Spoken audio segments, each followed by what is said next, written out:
السلام علیکم دوستو، کیسے ہیں آپ سب؟ میں زبینہ فیاض ایک بار پھر آپ کے ساتھ تو میں شروع کر رہی ہوں محبت اب اور نہیں پارٹ 2۔ ایک حسرت ہے انہیں منانے کی ہمیں، پر وہ اتنے اچھے کہ کبھی خفا نہیں ہوتے۔ ہیلو، السلام علیکم۔ موبائل فون کان سے لگائے وہ ہولے ہولے کپکپا رہی تھی۔ کسی لڑکے کے گھر پہلی دفعہ فون کر رہی تھی، نہ جانے کون فون اٹھاتا اور اسے کیا کیا تعویلیں سنانی پڑتی۔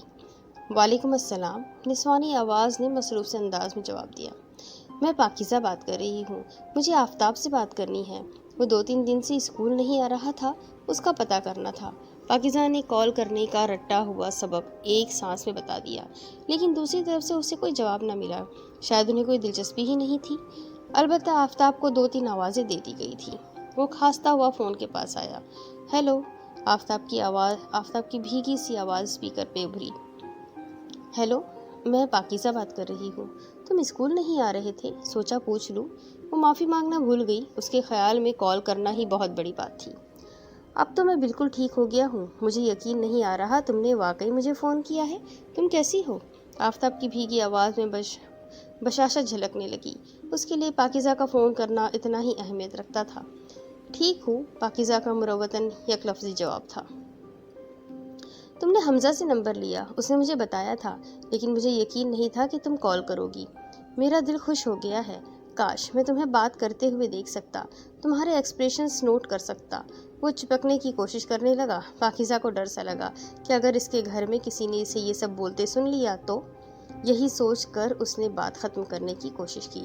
اسکول آؤ گے تو بات ہوگی، اللہ حافظ۔ آفتاب کے اللہ حافظ کہنے سے پہلے ہی وہ فون رکھ چکی تھی۔ وہ مزید اس لڑکے کو چپکنے کی اجازت نہیں دے سکتی تھی۔ یہ بھی 21ویں صدی کا معجزہ ہی ہے کہ میڈیا کی یلغار نے 14 سال کے بچوں کو لڑکا اور لڑکی میں فرق بتا دیا ہے، بچوں اور بچیوں کو لڑکا اور لڑکی بنا دیا ہے۔ آج کل کے ہر لڑکے کو لگتا ہے کہ آنچل میرے لیے ہی لہرا رہا ہے، لڑکی مجھے دیکھ کر دوپٹہ ٹھیک کر رہی ہے، مجھ سے بات کرنے کے لیے آہستہ چل رہی ہے، مجھ سے بات کرنے میں دلچسپی ظاہر کرنے کے لیے مجھے مسکرا مسکرا کر دیکھ رہی ہے۔ لڑکیوں کو بھی معلوم ہوتا ہے کہ ہر سیٹی میرے لیے ہی بج رہی ہے۔ گلی کے کونے میں لڑکوں کا جمگھٹا میری ایک جھلک دیکھنے کے لیے کھڑا ہے، صرف مجھے ہی ٹکٹکی باندھ کر دیکھا جا رہا ہے۔ دور کہیں بہت سی سیٹیاں ایک ساتھ بج رہی ہے اور آواز قریب آتی جا رہی ہے۔ پتہ نہیں یہ آوازیں ہمیں سنائی کیوں نہیں دیتی۔ اس کے سبب ان سے بھی ملنا پڑا مجھے، وہ لوگ مجھ کو جن سے کوئی واسطہ نہ تھا۔ وہ اسکول آیا تھا، مکمل ٹھیک نہیں تھا، لیکن اس کا ایک ایک انداز بتا رہا تھا کہ وہ پاکیزہ کے لیے اسکول آیا ہے۔ پاکیزہ کتراتی پھر رہی تھی۔ روز اول سے اس کی عادت رہی تھی کہ کلاس میں داخل ہو کر پاکیزہ کے بینچ کے پاس رکتا اور اسے سلام کرتا، پھر آگے چلا جاتا۔ اس سلام کا جواب پاکیزہ نے کبھی نہیں دیا، لیکن وہ برابر سلامتی بھیجتا رہا۔ آفتاب نور خود کیا تھا، اپنے ماں باپ کی طرح روشن، چمکتا ہوا، سفید رنگت، حسین آنکھیں، لمبی بھویں، کھڑی ناک، متناسب لب، کوئی ایک چیز بھی اس کے نقش و نگار میں ایسی نہیں تھی جسے 0.1% بھی تبدیلی کی ضرورت ہو۔ ظاہری طور پہ وہ مکمل تھا، مکمل سے کہیں زیادہ سحر انگیز تھا۔ قد کاٹ ایسا نمایاں کہ اس کے سائے میں پناہ لینے کا دل کرتا۔ مضبوط ہاتھوں کی رگیں ابھری دکھائی دیتی، اس طرح گردن پر بھی رگوں کا جال تنا ہوا نظر آتا۔ خاص طور پر جب وہ ہنستا تو یہ رگیں اور بھی نمایاں ہو جاتی۔ ایسے میں وہ عادتاً اپنے ہاتھوں کی انگلیاں اپنے گالوں پر رکھ لیتا۔ یوں معلوم ہوتا کہ روئے ارض پہ اگر کوئی معصوم ہے تو بس یہی ہے۔ اس عام سے اسکول میں وہ یوں ہی پڑھ رہا تھا، ورنہ بہترین سے بہترین افورڈ کر سکتا تھا۔ مالی آسودگی نے اس کی شخصیت میں مقناطیسی ہیرے جڑ دیے تھے۔ دیکھنے والے کہتے تھے کہ اس اسکول میں رہنے کی وجہ پاکیزہ ہے۔ اس کے متعلق سوچتی اور سر کو مسلسل جھٹکتی وہ اسٹاف روم میں جا پہنچی۔ اس نے اپنی کلاس کے لیے رجسٹر لینا تھا۔ بات سنو پاکیزہ، اسے بلانے والی میڈم نزہت تھی۔ جی میم۔ ان کا شمار اسکول کی ان استانیوں میں ہوتا جن سے وہ کتراتی پھرتی، کیونکہ ان کو اپنے لب و لہجے پہ کبھی قابو نہ رہتا اور اکثر کوئی نہ کوئی متنازع بات ان کے نام سے گردش کر رہی ہوتی۔ آؤ بیٹھو میرے پاس، انہوں نے اسے اشارہ کیا۔ وہ نہ چاہ کر بھی بیٹھ گئی۔ آفتاب پہلے میرے پاس آیا تھا جانتی ہو کیا کہہ رہا تھا؟ انہوں نے جانچتی نظروں سے اس لڑکی کا جائزہ لیا۔ نہیں، کیوں، کیا ہوا؟ اس حوالے سے پاکیزہ کی کبھی کسی ٹیچر سے کبھی بات نہیں ہوئی تھی۔ وہ ہچکچائی، بات اب کوٹھے پہ چڑھ رہی تھی۔ وہ کہتا ہے میں جب بھی زندگی میں شادی کروں گا پاکیزہ سے کروں گا۔ پھر پتہ ہے میں نے اس سے آگے سے کیا کہا؟ میں نے کہا اگر پاکیزہ نہ مل سکی تو؟ اس نے کہا اگر پاکیزہ نہ ملی تو میں پاکیزہ جیسی اس پہ اکتفا کر لوں گا، لیکن ہو بالکل ویسی ہی۔ وہ طنزیہ لہجے میں بتاتے ہوئے اس کے تاثرات ازبر کرنے لگی۔ ایک ثانیہ کو پاکیزہ کو اپنی جان نکلتی محسوس ہوئی، پھر وہ خود کو سنبھال کر بولی، میم بیوقوف سا لڑکا ہے، اس کو بہت شوق ہوگا اس عمر میں شادی کے بارے میں سوچنے کا، میرا ایسا کوئی پلان نہیں ہے۔ آپ جانتی ہیں میرے ایمز اور گولز ڈیفرنٹ ہیں۔ قطعی انداز میں کہتے ہوئے وہ نپے تلے قدم اٹھاتی ہوئی اسٹاف روم سے رجسٹر لے کر باہر نکل گئی۔ جو ہی یہ لڑکا دوستی کے دائرے میں بھی آتا، محسوس ہوتا تھا کوئی نہ کوئی ایسا مسئلہ ضرور ہو جاتا کہ وہ اس کو رد کرنے پہ مجبور ہو جاتی، ورنہ فطرتاً حساس سا عمر میں 2 سال بڑا لڑکا اسے کم از کم ضرر رساں تو نہ لگتا۔ کبھی جو درد کی آتش سلگانے مجھ کو لگتی تھی، کبھی جو درد کی آتش سلگانے مجھ کو لگتی تھی، وہ اپنے سانس کی مہکتی ہوائیں مجھ کو دیتا تھا۔ دن پر لگا کر اڑ رہے تھے، وہ ہفتم سے نہم میں آ گئی تھی، کب اور کیسے اسے خود بھی پتہ نہ چلا۔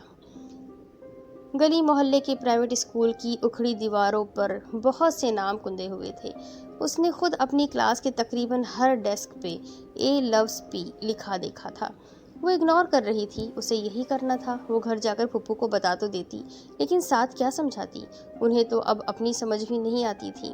جو کچھ اسے زمانے سے مل رہا تھا وہ پی رہی تھی، اور پیتے پیتے اس کے اندر کے ذائقے بھی بدل رہے تھے، جس کا ادراک اسے بھی نہ ہو سکا۔ نہم کے بورڈ کے پیپرز کی تیاری زور و شور سے جاری تھی۔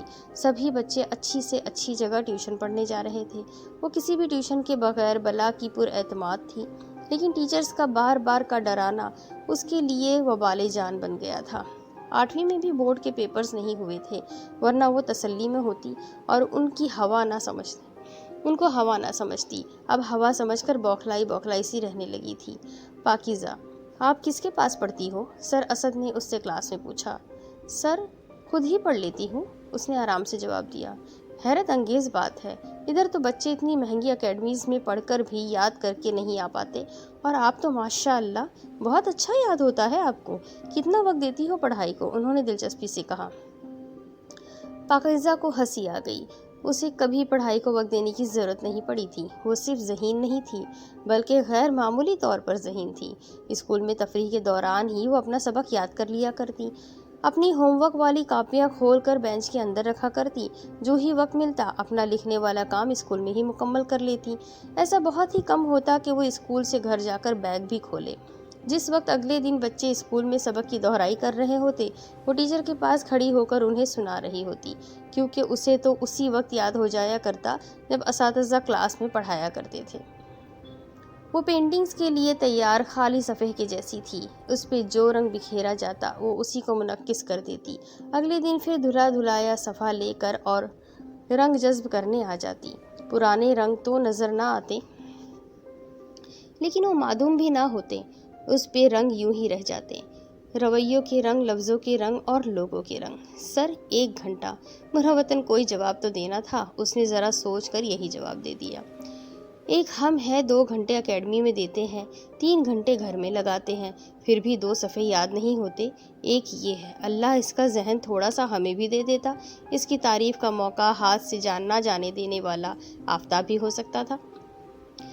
سر ذرا سا مسکرائے، پھر پاکیزہ کے قریب آ کر بولے، بیٹا خود پڑھنا اچھی بات ہے، لیکن نحم کے امتحانات کوئی مذاق نہیں ہے۔ آپ ٹیوشن پڑھنے مت جاؤ، کسی سے صرف رہنمائی ہی لے لو، سب مضامین کے اہم سوالات ہی پوچھ لو، اپنی کلاس کے کسی بچے سے کسی اکیڈمی کے نوٹس پکڑ لو، تاکہ آپ کو اندازہ ہو جائے۔ ضروری نہیں کہ ہر پراعتماد بچہ نمبر بھی اچھے لے، میں نے اعتماد کی سیڑھی پہ چڑھے اکثر بچوں کو منہ کے بل گرتے ہوئے بھی دیکھا ہے۔ پاکیزہ کا سانولا رنگ ایک لمحے کے لیے تاریک ہوا، وہ اپنے بالوں کی لٹ کو کان کے پیچھے کرنا بھی بھول گئی۔ سر کے علاوہ وہ ساری کلاس جانتی تھی کہ کچھ بھی ہو جائے وہ کسی سے نوٹس نہیں مانگے گی، مانگنا ہی تو نہیں آتا تھا۔ ایک شرمندگی تھی جس کا سامنا وہ کبھی نہیں کرنا چاہتی تھی، ایک ہار تھی جس کی شکل وہ کبھی دیکھنا نہیں چاہتی تھی، ایک مقدر تھا جس سے وہ آخری وقت تک لڑنا چاہتی تھی۔ اسی مقدر نے اس کے حق میں فیصلہ سنا دیا۔ جب اس نے گھر جا کر اپنا بیگ کھولا تو اس میں سب سے اوپر ہاکس اکیڈمی کے نوٹس پڑے ہوئے تھے۔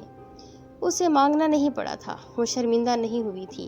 اس نے فقط اسکاچ ٹیپ لگا کر اور اتار کر نوٹس کے پہلے صفحے پہ لگی مہر کو مٹایا، وہی مہر جو کلاس کے ہر بینچ پہ کندہ تھی۔ میٹھی سی ہنسی اس کی پنکھڑیوں سے لبوں سے پھسل کر آنکھوں میں آ بسی۔ میرے دل کے دروازے پہ دستک دیتا ہے وہ، اور دروازہ کھل جانے کا انتظار بھی نہیں کرتا۔ اور کچھ نہیں تو مجھ سے صرف دوستی ہی کر لو، وہ ایک دفعہ پھر اس کے سر پر سوار تھا۔ میں نہیں کر سکتی، اصل میں کرنا ہی نہیں چاہتی، پاکیزہ نے صاف جواب دیا۔ کوئی وجہ بھی تو ہوگی انکار کی، آفتاب نے اس کی آنکھوں میں جھانکا۔ ہاں، یہی سوال میرا بھی ہے کہ کوئی وجہ بھی تو ہو کہ میں تم سے دوستی کروں۔ تم بتاؤ کیا وجہ؟ پاکیزہ نے اس سے زیادہ بے باکی سے اس کی آنکھوں میں دیکھا۔ وجہ تو ہے کہ تم تنہا ہو، تمہیں دوست کی ضرورت ہے، وہ اچانک دھیمے سے لہجے میں بولا۔ بے باک نظریں گھبرا گئی، وہ اپنے راز کے آشکار ہو جانے پہ شرمندہ ہو گئی۔ شرمندگی میں ہی اسے غصہ بھی آ گیا۔ میں دنیا میں کسی سے بھی دوستی کر لوں گی، لیکن آفتاب، تم سے نہیں۔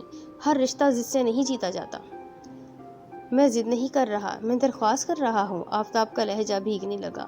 مجھے منمناتے ہوئے لڑکے ذرا بھی اچھے نہیں لگتے۔ پاکیزہ نے نہوس سے اپنی ناک چڑھائی، جس کی چمک سے آفتاب کی آنکھیں بار بار پھسل رہی تھیں۔ وہ اس کے پاس خاموش کھڑا تھا۔ جاؤ اب یہاں سے، میرے سر پر کیوں کھڑے ہو گئے ہو؟ اسے کہہ کر وہ دھپ سے کرسی پر بیٹھی۔